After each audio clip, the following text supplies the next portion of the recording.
तव तेजाचा एक अंश दे, तव धैर्याचा जरा स्पर्श दे, स्पर्शातून त्या दाही दिशा द्रुत, उजळून टाकू कुसू पाणीपत.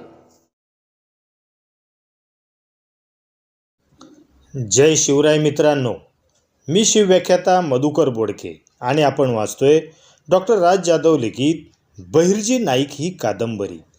कथेचे निवेदक आहेत बहिर्जी नाईक.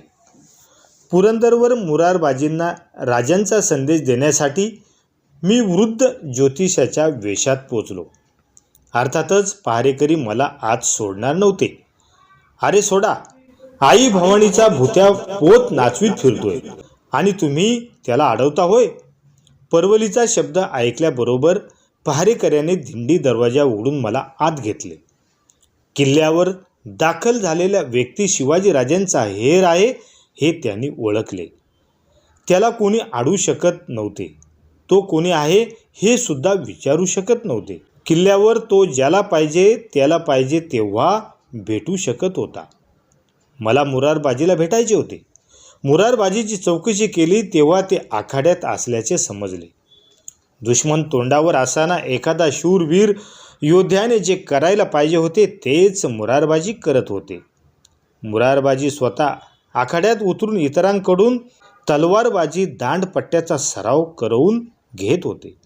स्वतः सराव करताना, इतरांकडून सराव करून घेताना, त्यांच्या छोट्या मोठ्या चुकांची सुधारणा करताना, त्यांच्या अंगी सामर्थ्य आणि आवेश भरताना मुरारबाजीचे रूप अगदी बघतच राहावे असेच होते. आपल्या मजबूत मनगटावर विश्वास असणाऱ्या ह्या बहादराला कुण्या ज्योतिषाची गोड कौतुक करण्याचा काही संबंध नव्हता. कोणीतरी त्याचे कानात मी आल्याचे सांगितले तेव्हा मुरारबाजीने माझ्याकडे पाहिले. बोला, देवा परवलीचा शब्द सांगितला म्हणून इथवर आलात, पण इथं कोणी भविष्यावर विश्वास ठेवणारा नाही. मनगटाच्या जोरावर भविष्य बदलणारी लोक राहत्यात इथं. काय संदेश असेल तो द्या. मुरारबाजी एका सैनिकाला पट्टा सरळ रेषेत कसा पकडावा हे सांगत माझ्याकडे न बघताच बोलले. त्यांनी मला हेर म्हणून ओळखले होते, परंतु असे संदेश घेऊन मी स्वतः कधीच येत नसे म्हणून मी बहिर्जी नाईक आहे हे त्यांनी ओळखले नसावे. त्यांच्या बोलण्यावर मी हसलो.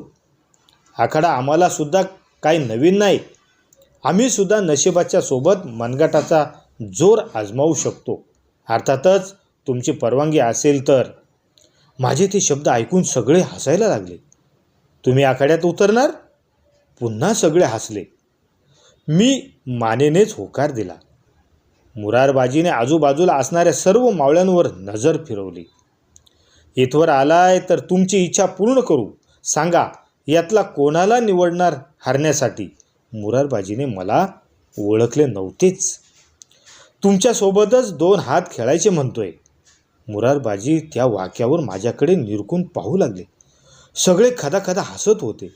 त्यातला एक जण तर माझ्यावर खेकसला. ए बुवा, अरे तू काय इथं मरायला आलायस का काय? काय खबर असेल ती सांग आणि जा गप गुमान आपल्या वाटेला. आम्ही सगळे 25 जण मिळून सुभेदाराला हरवायचे म्हणाले तरी ते शक्य नाही आणि तू? हरकत नाही, ये, तुझी इच्छा पूर्ण करतो. मुरारबाजी मला उद्देशून बोलले. मी हसत हसत माझी झोळी बाजूला ठेवली, उपरणे काढले आणि कमरेला बांधले आणि आखाड्यात उतरलो. आजूबाजूला पिकलेला हाशा काही केल्यात थांबत नव्हता. मुरारबाजीने माझ्याकडे तलवार फेकली. मी ती तलवार हवेत अशी काही पकडली आणि फिरवली की तिथे पिकलेला हाशा जरा वेळ थांबला. मुरारबाजी माझ्याकडे निरखून बघत होते. मी डावी उजवी तलवार फिरवली. अंगाभोवती माझी तलवार गरगर फिरू लागली. तेव्हा मात्र मुरारबाजीला शंका आली असावी. कोण आहे तुम्ही? मुरारबाजीने विचारले. मैदानात समोर उभे असलेल्या शत्रूंची ओळख फक्त शत्रू इतकीच असते. मुरारबाजी, चाल करा. मी त्यांच्या अंगावर वार केला. मुरारबाजीने अगदी सहज तो परतावून लावला. मी अजून ताकदीने वार केला. त्यांनी पुन्हा तो वार परतून लावला. आता मात्र मला सुद्धा सरावाची इच्छा झाली. माझी तलवार मुरारबाजीवर 20 कोसळावी तशी कोसळू लागली. आतापर्यंत मला हलक्यात घेणाऱ्या मुरारबाजीला कळून चुकले होते, आपण याला जे समजत होतो तो हा नक्कीच नाही. मुरारबाजीने आता सावध पवित्रा सोडून आक्रमक पवित्रा घेतला. वार प्रतिवार सुरू झाले. तलवारीच्या खणखणाटाने सगळे वातावरण नादमय झाले. सगळे वासून बघत राहिले. दोघांच्या तलवारी विजेसारख्या तळपत होत्या, एकमेकांवर कोसळत होत्या, मध्येच अडवल्या जात होत्या. तलवारबाजीचे जेवढे हात होते तेवढे आम्ही दोघे एकमेकांना आजमावत होतो आणि त्यांचे उत्तर एकमेकाला देत होतो. मुरारबाजीला पहिल्या वेळी आखाड्यात बघितल्यापासून मी त्याच्या कसबीचा चाहता झालो होतो आणि तेव्हापासून त्याच्यासोबत सराव करण्याची माझी इच्छा होती ती त्या दिवशी पूर्ण झाली. मध्ये चपलाईने मुरारबाजीने वाकून आखाड्याच्या कोपऱ्यात जाऊन तलवार सोडली आणि तिथे उभा केलेला दांडपट्टा हातात चढवला. माझ्यासाठी ती इशारत होती. तलवार आजमावल्यावर नंतर दांडपट्ट्याशी आपली किती ओळख आहे हे दाखविण्याची मी सुद्धा त्यांच्यासारखे पट्टे हातात चढवले. दोन्ही हातात 2 पट्टे तोलून मी त्यांच्यासमोर उभा राहिलो. आखाड्याच्या दोन्ही कोपऱ्यात दोघांनी हवेत आपले पट्टे फिरून आपापले कसब दाखवले आणि आपण तयार आहोत असा संकेत दिला. आपण सराव करीत आहोत, हा डाव काही खरा नाही हे कितीही आठवणीत ठेवायचे म्हणले तरी एखादा का हत्यार हातात आले तरी ते आठवणीत राहत नाही. खरा वीर आखाड्यात सुद्धा युद्धभूमीसारखाच लढतो हे त्या दिवशी तिथे उपस्थित सर्वांनी पाहिले. बाजी एकीकडे आणि मी एकीकडे हवेत पट्टा फिरवून कसब दाखवू लागलो.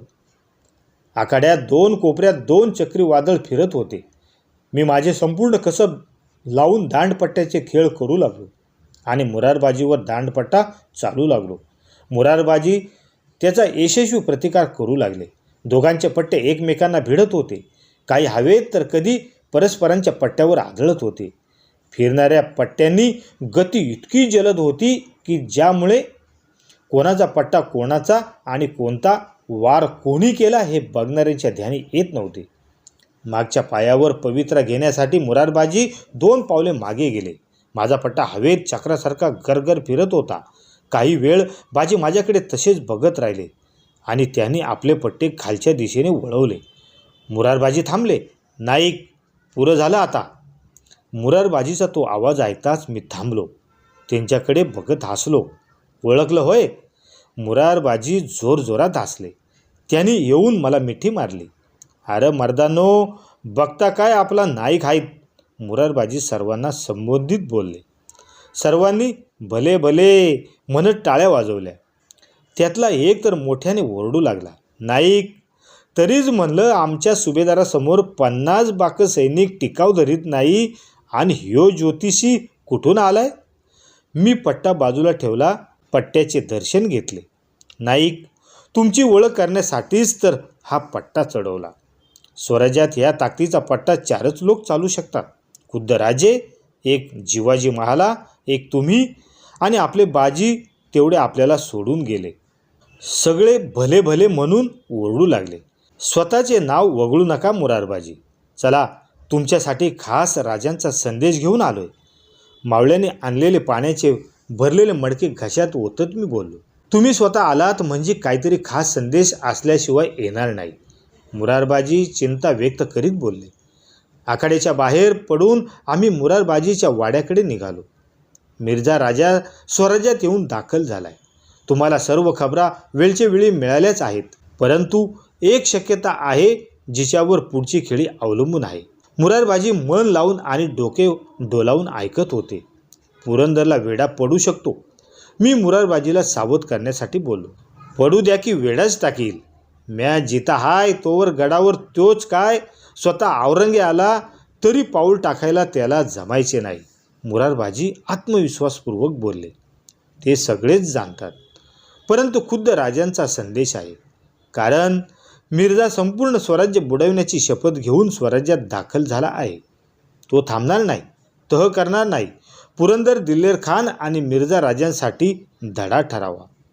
स्वराज्याचा एक किल्ला असा लढतो तर बाकीचे कसे लढतील हे बघून मिर्झा वापस तरी गेला पाहिजे, नाहीतर तहाची बोलणी करायला तयार तरी झाला पाहिजे. तुम्ही काळजी करू नका नाईक. राजांना ह्या शेवकाचा मुजरा आणि संदेश सांगा. हा बाजी पराक्रमाची अशी शर्त करेल की त्या मिर्झाच्या एक एक सरदाराला तोंडात बोट घालून नुसते बघत बसावं लागेल. जोवर हा मुरारबाजी जिवंत आहे तोपर्यंत पुरंदरवर गनिम पाऊल ठेवणार नाही. मुरारबाजीचा आवेश बघण्यासारखा होता.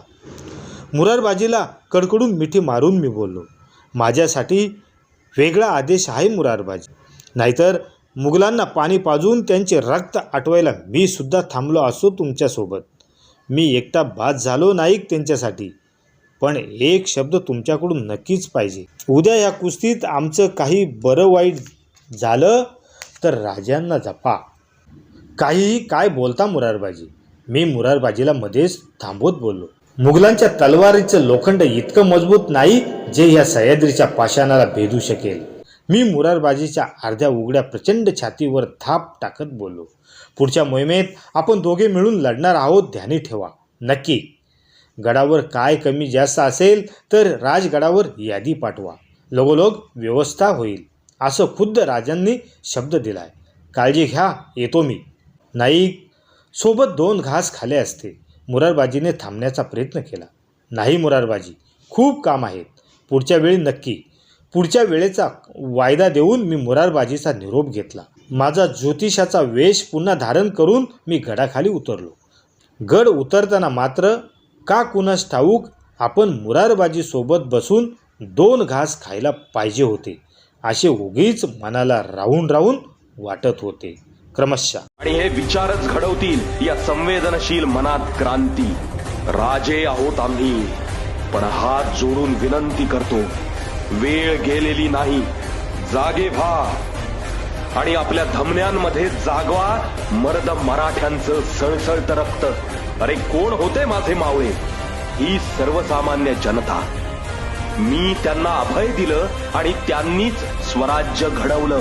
माझ्या लेकरांनो, ही तीच वेळ आहे जशास तसं वागायची, महाराष्ट्र घडवण्याची, पुन्हा स्वराज्य स्थापन करण्याची.